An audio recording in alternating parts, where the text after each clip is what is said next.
Que a graça e a paz de nosso Senhor e Salvador Jesus Cristo esteja em cada coração. É com muita alegria que nós estamos aqui para mais uma videoaula.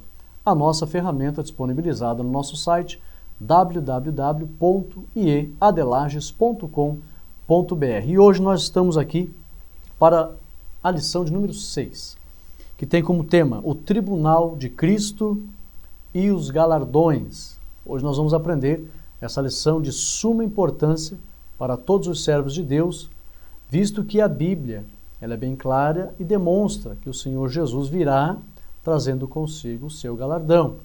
Então, isso refere-se a quando a igreja se encontrar com o Senhor Jesus vai recompensar o trabalho da igreja. Por isso que Paulo diz aos Coríntios, o nosso trabalho não é vão no Senhor. Só que nós vamos aprender pela lição que essa recompensa ela vai ser muito bem avaliada pelo Senhor Jesus. Ele vai avaliar se o nosso trabalho teve a mesma importância de uma obra valorosa.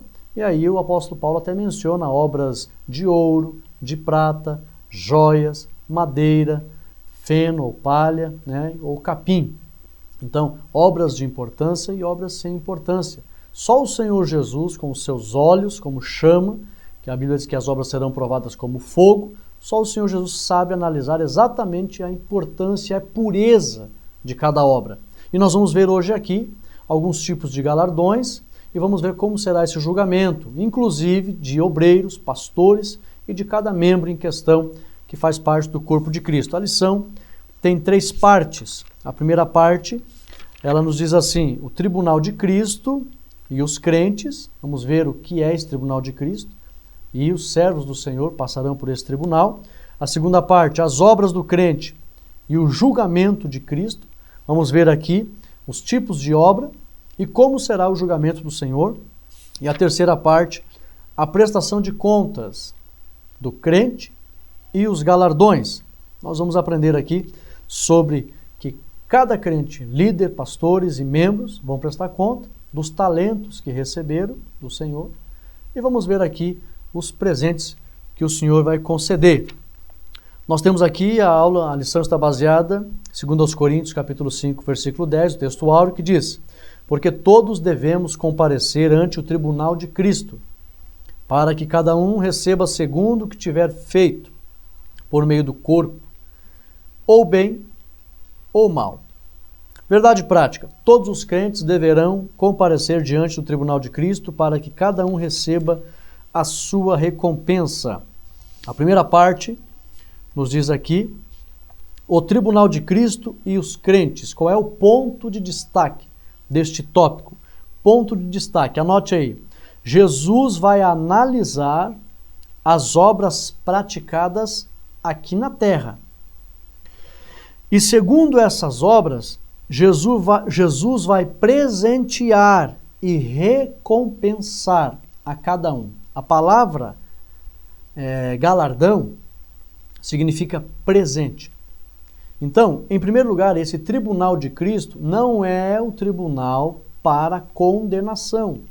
Não podemos confundir com o juízo final e o grande trono branco, aonde os ímpios, na segunda ressurreição, no final do milênio, depois do milênio, aliás, os ímpios vão ressuscitar, onde a Bíblia diz que o mar, o abismo, o além vão dar os mortos, os corpos que nele estavam, os mortos, as almas, os espíritos que estão lá virão também, e vai haver a segunda ressurreição para a condenação diante do trono branco, que é o juízo final para a condenação eterna.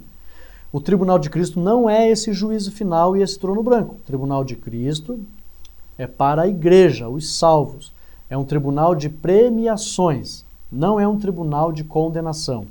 Então, estas premiações, o Senhor vai avaliar a obra de cada um. E conforme a pureza, a intenção genuína, se foi para glorificar a Deus, tudo aquilo que os servos do Senhor fizeram para glorificar a Deus com pureza, o Senhor Jesus verá se realmente foi uma obra com valor e, segundo essa obra, o Senhor Jesus vai recompensar.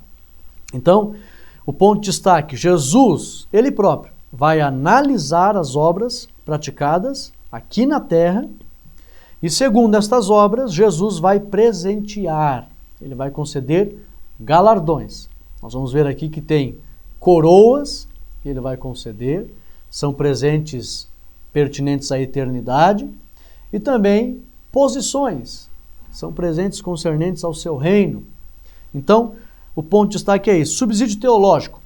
A palavra tribunal vem de um vocábulo grego que diz bema.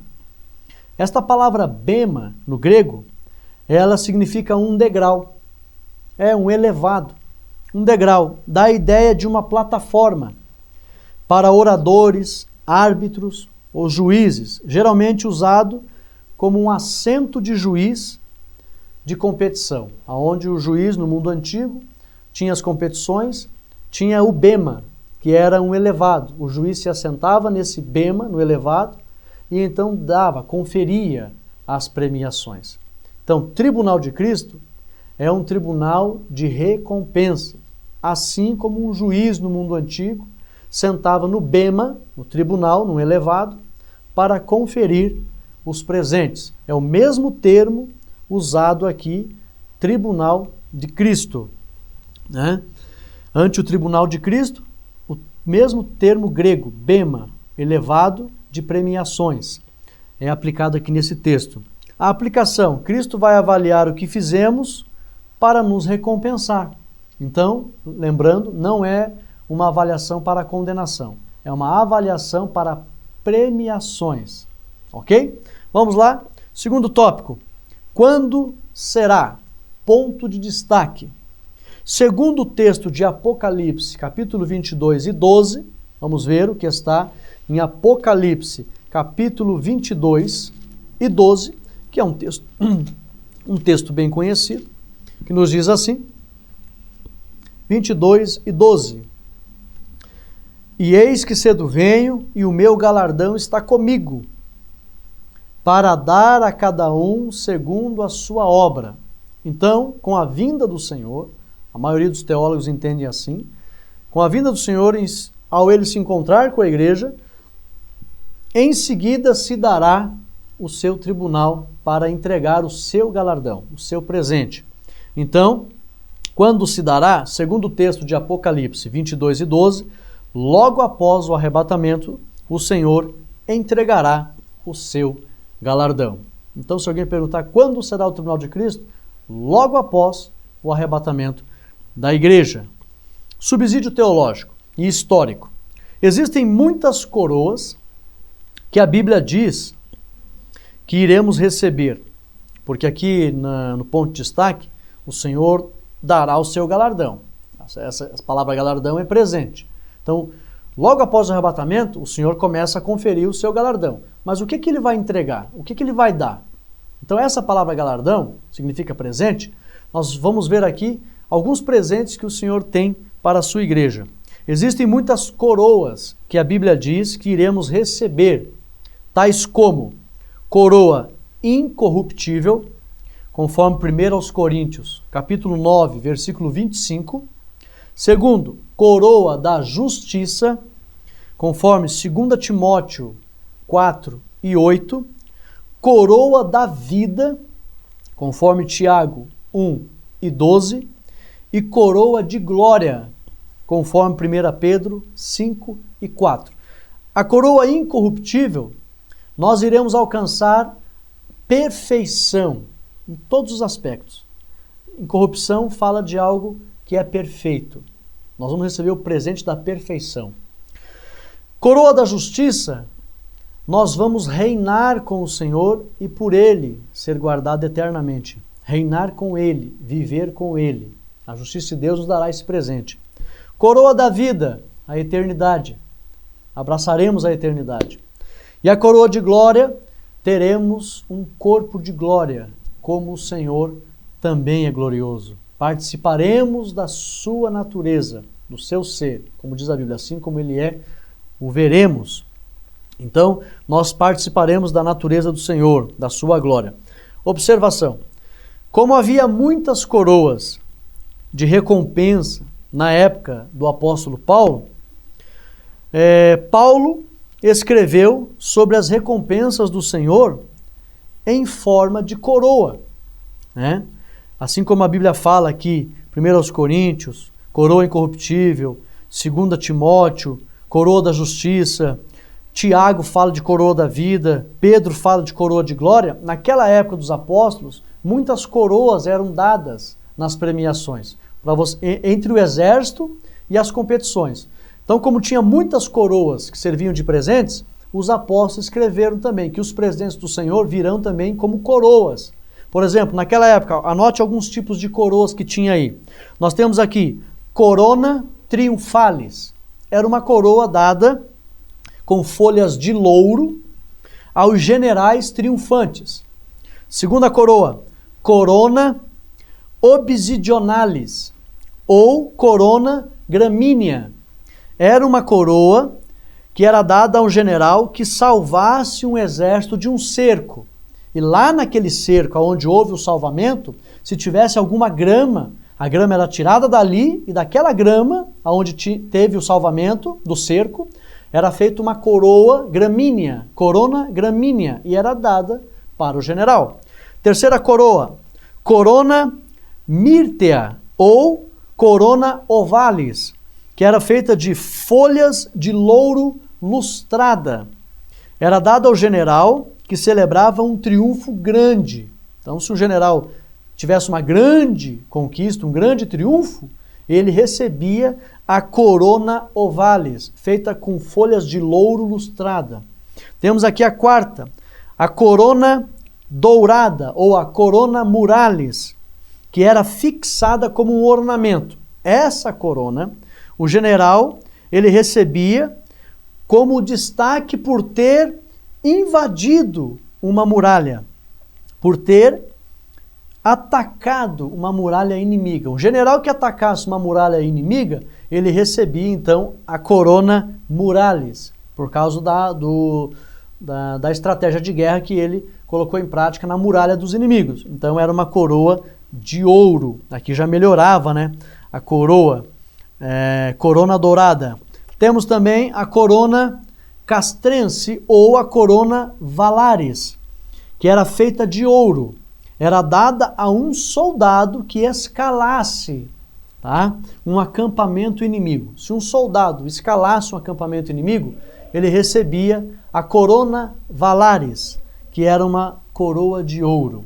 Então, por muitas pessoas receberem coroas entre o exército, nós temos aqui ainda as coronas de flores, que eram dadas às competições atléticas, né? Então, esportistas, competidores, soldados, generais, recebiam muitas coroas. E aí os apóstolos, então, usam também coroas que os servos de Deus vão receber como presentes. E nós temos ali, eu já repeti, já falei para os irmãos, né? Nós temos a coroa incorruptível, coroa da justiça, coroa da vida, coroa de glória. Nós temos aqui a aplicação, são muitos prêmios que virão da parte do Senhor Jesus. Então ele vem com o seu presente para dar à sua igreja. Tópico 3. Quem será o juiz? Ponto de destaque. Jesus será esse juiz. Então, indiscutivelmente, o Senhor, né, como diz em Apocalipse 22:12, né, e eis que cedo venho, é Jesus que está falando, né, e trago comigo o meu galardão para dar, né, para dar a cada um segundo a sua obra. Então, o juiz é o Senhor Jesus. Ponto de destaque, Jesus é o juiz, conforme Apocalipse 22:12. Subsídio teológico. Em 2 Timóteo, diz que o Senhor é o justo juiz. E a Bíblia diz que as obras serão provadas no fogo. Paulo falou a Timóteo que Jesus é o justo juiz. E a Bíblia diz que as obras serão provadas no fogo. Isso se refere que o Senhor Jesus, ele tem olhos como chama de fogo, como foi visto por João. Né? João, na ilha de Patmos, viu que o Senhor tinha olhos como chama de fogo. Daniel também, no livro de Daniel, diz que o Senhor tinha olhos, lá no original fala tochas de fogo. Né? Então, como o Senhor Jesus tem olhos como chama de fogo, ele vê todas as coisas com perfeição. Então, somente o justo juiz, o Senhor Jesus, que tem olhos como chama de fogo, Esses olhos, como chama de fogo, é que o fogo tudo penetra. Eu trabalhei numa metalúrgica e eu um dia vi um funcionário trabalhando numa máquina chamada Oxcord. Essa máquina, ela cortava ferro. E foi colocada uma barra de ferro grande, de 2 polegadas, em cima daquela mesa, e ele ligou a Oxcord, e eu vi de longe que saiu um bico de fogo. E aquele fogo encostou na chapa e começou a cortar. Eu comecei a observar de longe, logo o fogo que estava encostando em cima, o fogo penetrou a chapa e saiu lá embaixo. Quando eu vi o fogo saindo lá embaixo, penetrando aquela chapa de ferro, o Espírito Santo falou comigo: os olhos do Senhor é como chama de fogo. Tudo vê, tudo penetra, prescruta tudo, nada se esconde. É como também a tocha, que no livro de Daniel fala que eram tochas de fogo. A tocha, ela ilumina na escuridão, faz com que a escuridão se torne dia, claro, de maneira que possa se ver as coisas. Então, quando a Bíblia fala que Jesus tem um olho como chama de fogo, olhos de fogo, é que tudo ele vê, nada se esconde. Uma pessoa que entra num quarto escuro, com uma tocha de fogo, ele vai enxergar tudo. A ideia do texto é essa. E, por ser Jesus o justo juiz, ele verá exatamente a perfeição de cada obra. Ok? Então, o Senhor Jesus, quem será o juiz? O Senhor Jesus. E no subsídio teológico, por ser o Senhor Jesus, ele é o justo juiz que vê com perfeição. Segunda parte. Na aplicação aqui do terceiro tópico, é uma aplicação bem simples. Você pode aplicar dizendo que o Senhor Jesus tudo vê e saberá analisar cada obra para conceder presentes com justiça. Segunda parte, as obras do crente e o julgamento de Cristo. Segunda parte, o primeiro tópico, a precisão do julgamento. Ponto de destaque. Cristo vai analisar as intenções puras que levaram as pessoas a realizar tais obras. Quando a Bíblia diz que o Senhor Jesus vai perante o seu tribunal, indica que ele será um juiz que vai avaliar, esta avaliação será baseada na intenção que levou a pessoa a realizar a obra. Se a intenção da pessoa era glorificar a Deus, o Senhor Jesus saberá. Se a intenção da pessoa era promover a sua imagem, porque todos os seres humanos são tentados, têm um sentimento dentro do seu coração de querer ser reconhecido. É uma vaidade humana. Então, esse desejo de querer ser reconhecido leva as pessoas a praticarem obras para se autopromoverem. Então, se a intenção é glorificar a Deus, Jesus saberá.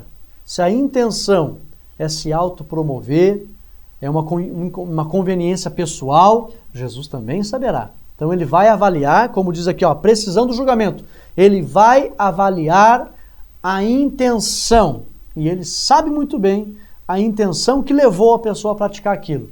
E é devido a esta intenção, segundo esta intenção, que ele vai conceder o seu galardão. Então, a precisão do julgamento, ponto de destaque. Cristo vai avaliar a intenção que levou a pessoa a praticar aquilo. Então, eu tenho que tomar cuidado com a intenção do coração. A intenção deve ser sempre glorificar ao Senhor. Subsídio teológico. No original, o olhar como fogo fala do poder prescrutador ou perscrutador de Cristo. Seu olhar penetra, tudo vê, e também é um olhar que purifica. Tá? Como o julgamento será preciso e passará pelo crivo do Senhor Jesus, como diz o tópico, o seu olhar também ele purifica. Ele é um olhar que vai ver a precisão da pureza da obra. O seu olhar é um olhar que faz com que ele perceba exatamente o que está diante dos seus olhos. E segundo o que ele vê, é que ele vai conceder os seus presentes. A aplicação, Cristo em seu tribunal vai analisar o valor exato de cada obra e enxergará com perfeição a intenção que levou aquela pessoa a realizar aquela obra. Segundo a intenção, ele vai recompensar. O segundo tópico, O segundo tópico fala de ouro, prata e pedras preciosas. Ponto de destaque. O ouro, a prata e as pedras preciosas representam as obras de valor praticadas pelos servos do Senhor. Obras de valor, segundo a cultura daquela época, as obras de valor são aquelas cujo objetivo é glorificar a Deus e não os homens. Então, o ponto de destaque, ouro, prata e pedras, representam obras de valor praticadas pelos servos do Senhor. E as obras de valor são aquelas, na visão dos apóstolos, que o objetivo era glorificar a Deus. Esse é o ponto de destaque do tópico 1. Agora, o subsídio teológico. Esses materiais, ouro, prata e joias, esses materiais eram usados em construções importantes. Casas simples não tinha ouro, não tinha prata e não tinha joias. Nas construções importantes, nas obras feitas pelas mãos dos homens importantes, havia ouro, havia prata e havia joias. Então, esses materiais eram usados em construções importantes, ou seja, elas representavam, essas joias, representavam aquilo que era importante. Então, se uma construção tivesse esses materiais, essa construção, ela era importante. O sentido de Paulo ter usado, para ver se vai ser uma obra de ouro, de prata, de joias, o sentido é esse aqui, ó. Se as nossas obras forem importantes para glorificar a Deus, elas serão vistas por Deus como joias, como coisa importante. Serão vistas por Deus como importantes e não sofrerão detrimento. Paulo estava querendo dizer, além do Senhor ver como algo importante, como ouro, como prata, como joias, o ouro, a prata e as joias, se o fogo pegar, não sofre detrimento. Sabe o que Paulo está querendo dizer no original? Se o Senhor perceber que as obras foram importantes, que eram para glorificar a Ele, estas obras, elas não sofrerão detrimento. A pessoa, por causa disso, vai ser recompensada. É isso que o texto indica. Se Deus vê que é importante, haverá recompensa. Nós temos aqui, tem uma frase muito linda aqui que vale a pena você anotar. Devemos ainda nos revestir com o ouro da fé, a prata da santidade e as joias preciosas do amor. Se revestindo dessa forma, nossas obras não sofrerão detrimento. Nós devemos se afastar daquilo que traz risco para que as obras corram detrimento. Agora, as obras que perecerão. Tópico 3. Qual é o ponto de destaque? Isso aqui é o oposto do tópico 2, né? O tópico 2 fala de ouro, prata e joias, que representam obras importantes, que não sofrerão detrimento. Agora, o tópico 3, obras que perecerão. Qual é o ponto de destaque desse tópico? Madeira, o feno e a palha representam obras sem importância. Representam obras de soberba, obras de aparência e obras sem firmeza. Subsídio teológico. A madeira representava a esterilidade, algo que não produzia fruto, algo simples. Obras que não dão fruto. Uma madeira, um pedaço de madeira, um pedaço de pau, não tem ramo, não tem fruto, então não tem importância. E ainda se queima. Então uma obra de madeira é uma obra sem importância que não tem fruto, uma obra estéril, que não gera fruto. Madeira representa a esterilidade, sem fruto, obras que não dão fruto. A palha leve e vazia representa a falta de firmeza e inconstância. Palha, ela é algo leve, vazio. Significa que não tem firmeza, o vento leva para qualquer lugar, não tem constância. Uma obra que não tem firmeza, constância. O capim representa aquilo que atrapalha, como a dúvida e os escândalos. Então, se as obras elas forem de madeira, palha e capim, além de não ter importância, serão queimadas. Ou seja, haverá uma reprovação para que a pessoa não receba galardão, né? A lição até chega a falar que alguns, pela Bíblia, vão ser salvos como que pelo fogo. Qual é a ideia que o original dá dessa expressão e está na lição? Salvo como que pelo fogo. Você já viu uma casa pegando fogo? Já viu uma pessoa saindo? É como se a casa estivesse pegando fogo e a pessoa não consegue pegar nada, não consegue levar nada de bens, de pertences, e tem pessoas do lado de fora da casa, a casa está pegando fogo, e daí aquelas pessoas que estão do lado de fora veem que pela porta sai uma pessoa correndo. Fum! Salvo como que pelo fogo. Só levou a vida, mas sem nenhum pertence. Então vai ter pessoas que vão ter a vida eterna, mas não vão receber presentes do Senhor. Por quê? Porque as suas obras não tinham importância. Eram obras de madeira, obras de palha e de capim, que representam a soberba, a aparência, pessoas que vivem de aparência, são falsas, e obras sem firmeza, pessoas que começam e não terminam nada, não se interessam em ser constantes para ver a prosperidade do reino. Então, estas obras, essas pessoas, não serão dignas de recompensa. Aplicação: fuja do comodismo. Crente acomodado não dá fruto. Devemos ser firmes na fé para não sermos levados pelos ventos de doutrinas. É como a palha que não tem firmeza. Não podemos ser duvidosos e escandalosos, pois tudo isso será analisado pelo Senhor e será visto como obras sem valor. A dúvida atrapalha a fé. É como o capim que só atrapalha. O escândalo atrapalha o bom testemunho do reino, da obra. Só atrapalha. O capim, numa lavoura, o capim só incomoda. Então, obras como o capim são têm esse aspecto. Então, devemos fugir desta maneira de viver, do comodismo, da falta de firmeza na fé, falta de firmeza na palavra. Não podemos ser duvidosos nem escandalosos, porque aqueles que assim forem serão analisados pelo Senhor como pessoas que fizeram obras sem valor, e aí não receberão galardões. A terceira parte nos diz assim: prestação de contas. Primeiro tópico: os pastores darão conta do seu rebanho. Ponto de destaque: Lucas 12, 48. Vamos ver o que diz aqui a palavra.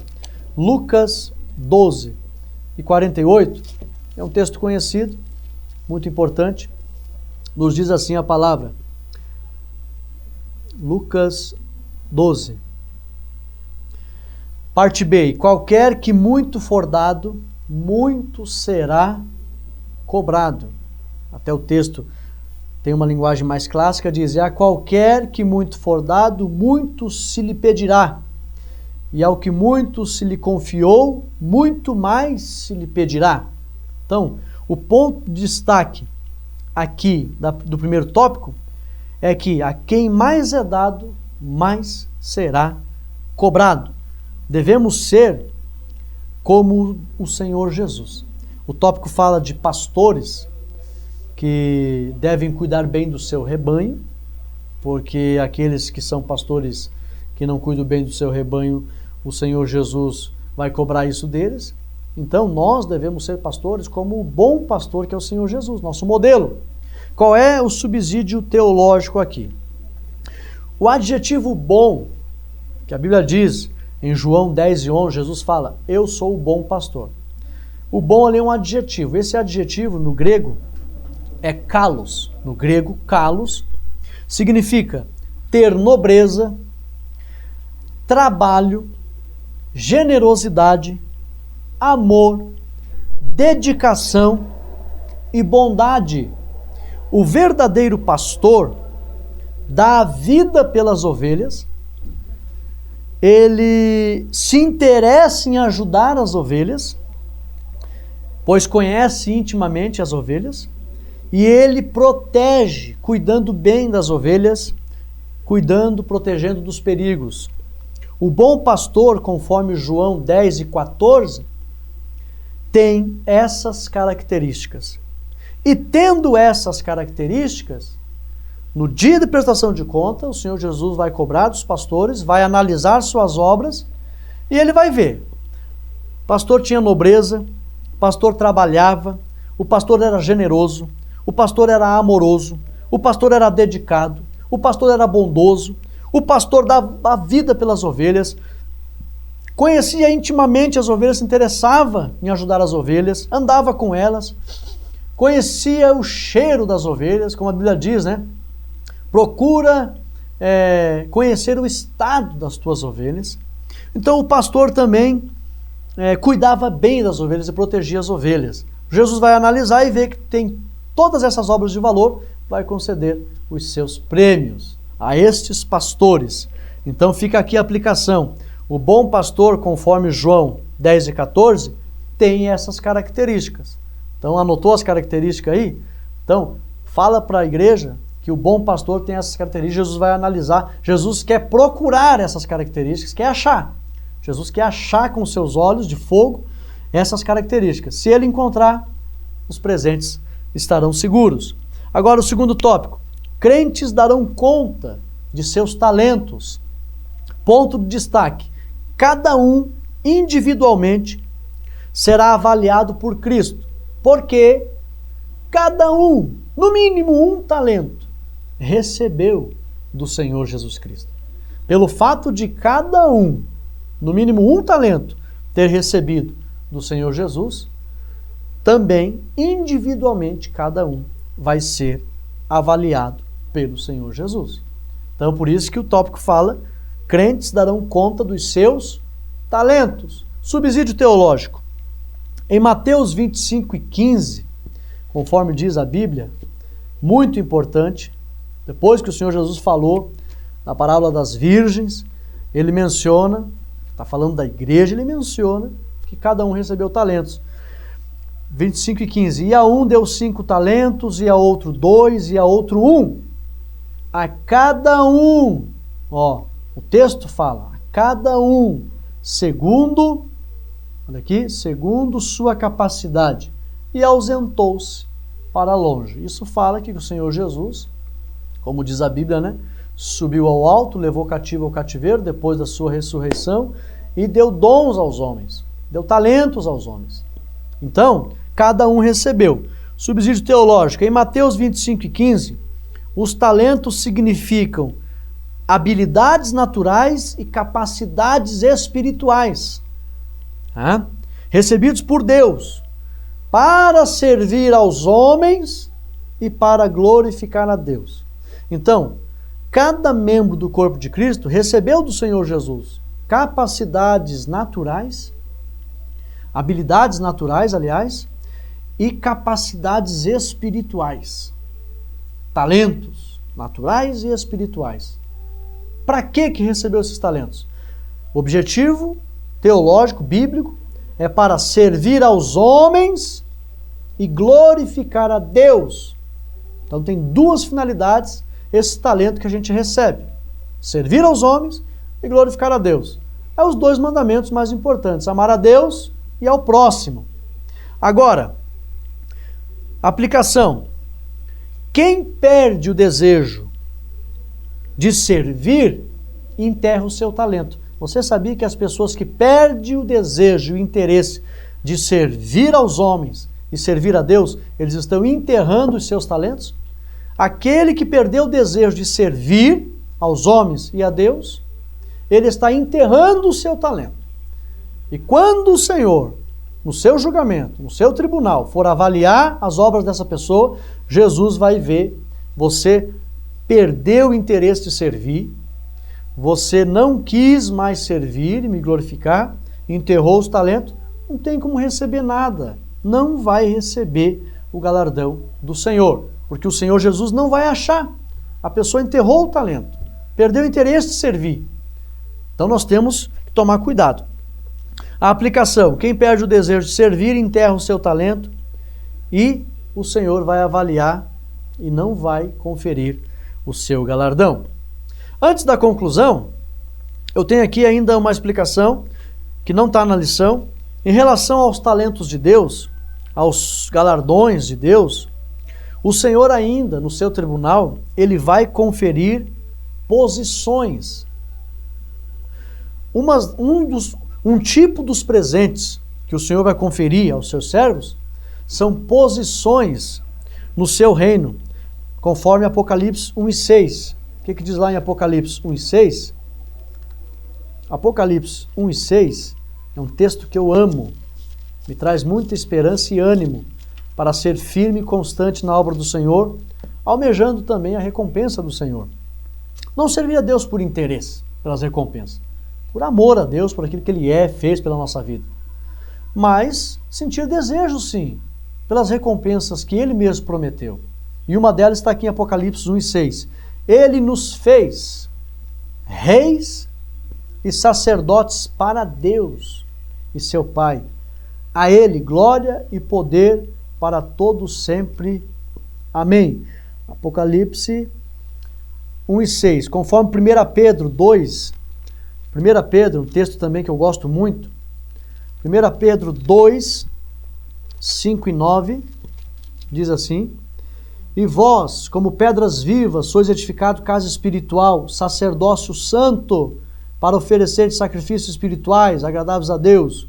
Versículo 9, vós sois geração eleita, sacerdócio real, nação santa, povo adquirido para anunciar as virtudes daquele que chamou das trevas para a luz. Vários textos diz que a Bíblia fala que o Senhor nos fez sacerdote. Aqui, essas posições, elas serão dadas para que a gente possa exercer posições de sacerdote no reino do Senhor Jesus e também no seu reino eterno. No reino do Senhor Jesus, já aqui no milênio. No milênio, muitas pessoas no tribunal de Cristo vão receber posição de sacerdote.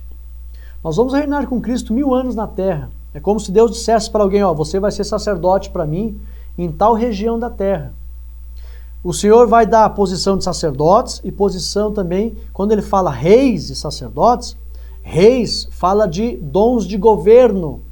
Assim como os servos do Senhor no passado, José tinha esse dom de governo, Daniel, Misael, Ananias, Azarias governaram no reino da Babilônia, o Senhor dará posições também de governo para os servos do Senhor governar com ele no milênio.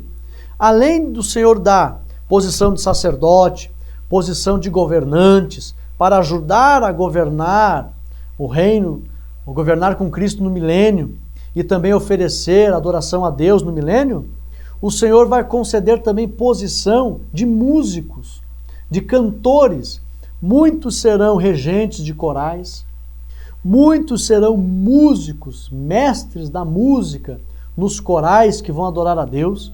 Então tem muitas posições que o Senhor vai conferir como galardão no milênio.